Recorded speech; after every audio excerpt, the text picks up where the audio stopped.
बिस्मिल्लाहिर्रहमानिर्रहीम। अस्सलाम वालेकुम नाजरीन। दोस्तों, आज की वीडियो पीपीएससी और एफपीएससी एस्पायरेंट्स के लिए बहुत अहम है। पास पेपर से ये क्वेश्चंस लिए गए हैं, इसलिए आपने इनको ध्यान लगाकर समझ लेना है ताकि आपके ये काम आ सकें। पहला सवाल जो है ये कंपाउंड प्रोपोर्शन का है। फुल डिटेल और शॉर्ट मेथड के ज़रिए समझाऊंगा, हर स्टेप समझाऊंगा। शॉर्ट मेथड होगा, ट्रिक लगाई जाएगी यहाँ पर ताकि आपके कॉम्पिटिटिव एग्जाम में आपका टाइम सेव हो सके, इसलिए आपने ध्यान लगाकर इसको समझना है। हर स्टेप जो है एक्सप्लेन करूँगा और सिंपल एक स्टेप के अंदर ही इसका आंसर इंशाल्लाह आएगा। तो आपने ये लंबे लंबे सवालात करने की बजाय शॉर्ट मेथड को सीखना है। हर चीज़ एक्सप्लेन की जाएगी, इसलिए ध्यान लगाकर समझ लीजिएगा।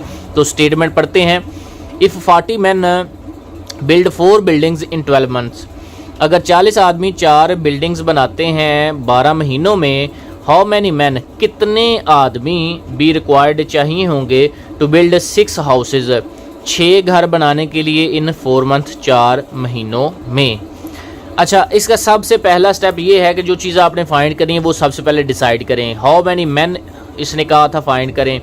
आप फ़र्ज़ कर लें कि एक्स नंबर ऑफ मैन है और इसके आगे इक्वल लिखकर आपने यहाँ से पीछे की जानब चला जाना है पहले सेंटेंस पे। ये पहला सेंटेंस है। इस सेंटेंस में नंबर ऑफ़ मैन कितने दिए हुए हैं ये देखें, यहाँ पर नंबर ऑफ़ मैन दिए हुए हैं, तो आपने एक्स के बराबर 40 को रख लेना है।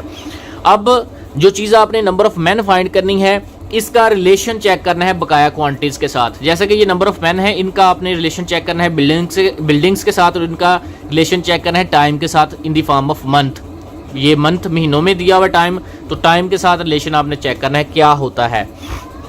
अब देखें कि 4 बिल्डिंग्स जो हैं वो 40 आदमी बना रहे थे। 4 बिल्डिंग्स 40 आदमी बना रहे थे और यहाँ पर बिल्डिंग्स उसने 6 कर दी हैं।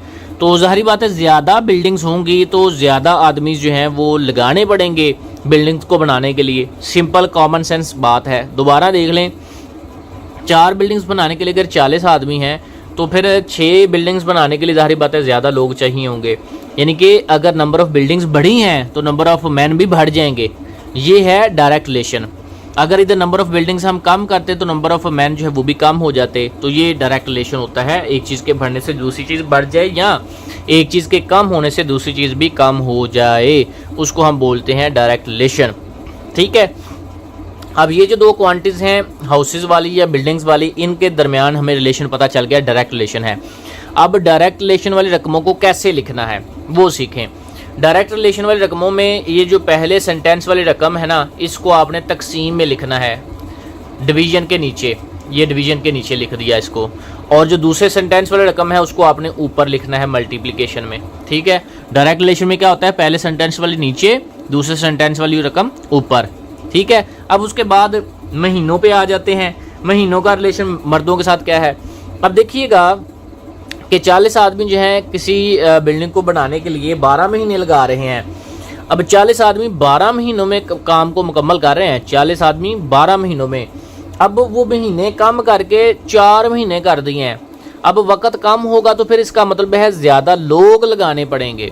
वक़्त कम होगा तो ज़्यादा लोग लगाने पड़ेंगे, वक़्त कम लोग ज़्यादा। यानी कि टाइम जो है, टाइम इसका जो मैन के साथ रिलेशन है, ये वर्किंग हैंड के साथ रिलेशन है, वो इन्वर्स होता है। मैन ज़्यादा होंगे, टाइम कम होगा। थोड़ा वक्त होगा तो काम को मुकम्मल करने के लिए भाई ज़्यादा लोग चाहिए होते हैं ना। तो बिल्कुल कॉमन सेंस का ये भी सवाल था, यानी कि ये भी आपको समझ आ गई कि इसमें आपने जो है वो इन्वर्स रिलेशन निकालना है। इन्वर्स रिलेशन है तो फिर क्या करेंगे जी। अब ये 2 क्वांटिटीज़ हैं इन्वर्स रिलेशन में। अब देखें, बिल्कुल इसके उल्ट जाना है। पहले सेंटेंस वाली रकम को आपने मल्टीप्लाई करना है, दूसरे सेंटेंस वाली रकम को डिवाइड कर देना है। ठीक है। हमने पहले क्या किया था, पहले सेंटेंस वाली रकम को डिवाइड, दूसरे वाले सेंटेंस वाली रकम को आपने मल्टीप्लाई किया था। लेकिन इन्वर्स में क्या करते हैं, पहले सेंटेंस वाली रकम को ऊपर मल्टीप्लाई करते हैं और दूसरे वाली को नीचे डिवाइड करते हैं, और यही तरीका होगा। तो यहाँ पर हम जिसको काटेंगे 4 10 बार 40, 4 3 बार 12, और अब इसको जी हल कर लें। एक्स हमारे पास क्या आ जाएगा, 10 6 बार 60, और 60 को 3 से मल्टीप्लाई किए 180, 180 मैन। 180 आदमी जो हैं वो दरकार होंगे कि वो 4 महीनों में 6 बिल्डिंग्स को, 6 घरों को बना सकें। ठीक है। तो देखें, एक सवाल के अंदर मैंने कंपाउंड प्रोपोर्शन का सारा सवाल आपको बता दिया है। डायरेक्ट प्रोपोर्शन के लिए क्या कुलिया इस्तेमाल किया जाता है, क्या ट्रिक इस्तेमाल की जाती है, और इन्वर्स प्रोपोर्शन के लिए क्या जो है कुलिया या ट्रिक इस्तेमाल की जाती है, वो मैंने दोनों आपको समझा दी हैं। दोनों इकट्ठी आ जाएँ देन भी गुड है, अगर अलग-अलग आ जाएँ देन भी आप कर सकते हैं। तो मुझे जल्दी से बता दीजिएगा ये आपको ट्रिक समझ आ गई है या नहीं। एक स्टेप के अंदर ही सारा सवाल सॉल्व हो गया है। अब आइए सॉल्व करते हैं नेक्स्ट परसेंटेज का question. The price of a glass set increases from 600 to 710। एक ग्लास सेट की जो कीमत है वो 600 रुपये से 710 रुपये हो जाती है, और कह रहा है what is the percentage of increase. तो परसेंटेज इंक्रीज़ कितनी हुई है। सबसे पहले तो प्राइस डिसाइड करें। 710 रुपये होगी है, पहले 600 रुपये थी कीमत, तो हमें पता चला कि 110 रुपये जो है वो इंक्रीज़ हुआ है। अब ये इंक्रीज़ परसेंटेज में कह रहा है बताना है, तो इंक्रीज़ ऊपर रखा, डिवाइड किया जो उसकी असल प्राइस थी, मल्टीप्लाई बाय 100 कर दिया ताकि परसेंटेज में कन्वर्ट हो। ये दोनों सिफर कट के ऊपर 110 बच गया, नीचे 6 बचा, तो 6 को 110 पे तकसीम किया, 6 एक बार 6, 11 में से 6 निकाले तो 5 रह गए, 5 सिफर के साथ मिलके 50 बन गए, तो 6 8 बार 48, ठीक है, बकाया 2 बच गए। 2 जो है 6 से छोटे हैं, यहाँ पर इशारे लगाएंगे तो 2 20 बन जाएंगे, और 20 जो है 6 3 बार 18, 6 3 बार 18, लें जी ये 18.33%, 18.33% जो है ये हमारा आंसर आ गया। ये है percentage increase in the price of glass set. Glass set में जो प्राइस इंक्रीज़ हुई है वो 18.33% हुई है। तो ये इस तरह से आपने इसको हल करना है। डिवीजन का तरीक़ाकार और निकालने का तरीक़ाकार आपको बता दिया। सबसे पहले तो आपने जो इंक्रीज़ है वो डिसाइड किया, फिर उसके बाद परसेंटेज इंक्रीज़ निकाल ली। अब आइए हम जी इसमें डिस्काउंट का निकालने का तरीक़ाकार समझते हैं। कह रहा है the original price of a gift is 80 rupees. एक गिफ्ट है उसकी असल प्राइस जो 80 रुपये है। अ discount of 15% is allowed in the shop. अगर उस पर 15% जो है डिस्काउंट मिल जाए, what is the sale price. तो सेल प्राइस क्या होगी। तो इस सवाल को करने के 2 मेथड हैं। पहला एक ट्रेडिशनल मेथड उसको हम बोलते हैं कि आप सबसे पहले तो जी 15% निकालते हैं, क्योंकि डिस्काउंट माइनस करना होता है ना, तो 80 का पहले 15% निकाल लो। 80 को 15 से मल्टीप्लाई करके डिवाइडेड बाय 100, क्योंकि परसेंट है ना, तो ये सिफर इस सिफर से उड़ जाएगा, और 15 को 8 से मल्टीप्लाई करके 8 5 बार 40, 4 हमारे पास हासिल आ गया, 8 1 बार 8 4 12 डिवाइडेड बाय 10। ये सिफर से ख़त्म हो गया तो हमारे पास 12 रुपये आ गए। 12 रुपये डिस्काउंट है। 80 में से आप 12 माइनस कर लोगे तो हमारे पास जो है 68 आंसर आ जाएगा।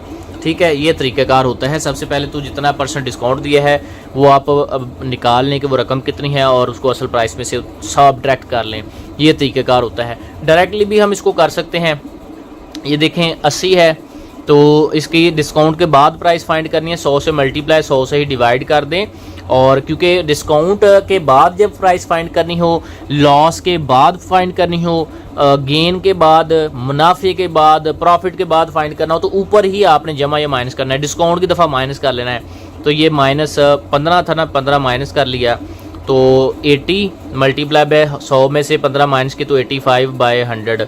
अब भी आप इसको हल कर लो, सेम आंसर आएगा। ये सिफर इस सिफर से ख़त्म कर दें और इसको मल्टीप्लाई कर लें तो ये हमारे पास सेम आंसर आएगा। 8 5 बार 40 सिफर आ गया, 4 हासिल आ गए। 8 8 बार 64 और 4 जो है 68 डिवाइड बाय ये 10 है, सिफर काट के तो 68 रह गया। ठीक है जी, तो ये तरीक़ेकार भी आप कर सकते हैं अगर आपको ये आसान लगा है। अगर अदरवाइज़ ये ट्रेडिशनल मेथड पे करना है तो देन वेल एंड गुड है। तो ये थी दोस्तों आज की वीडियो। इसके अंदर मैंने आपको कंपाउंड प्रोपोर्शन, परसेंटेज इंक्रीज़ निकाला, परसेंटेज डिक्रीज़ भी इसी तरह से आप कर सकते हैं, और ये डिस्काउंट वाला मेथड जो है ये आपको बताया है। तो आज की वीडियो आपके लिए कैसी रही है, कमेंट सेक्शन में अपनी राय का इजहार लाजमी कीजिएगा। नेक्स्ट वीडियो तक में इजाज़त दें। अल्लाह हाफिज़।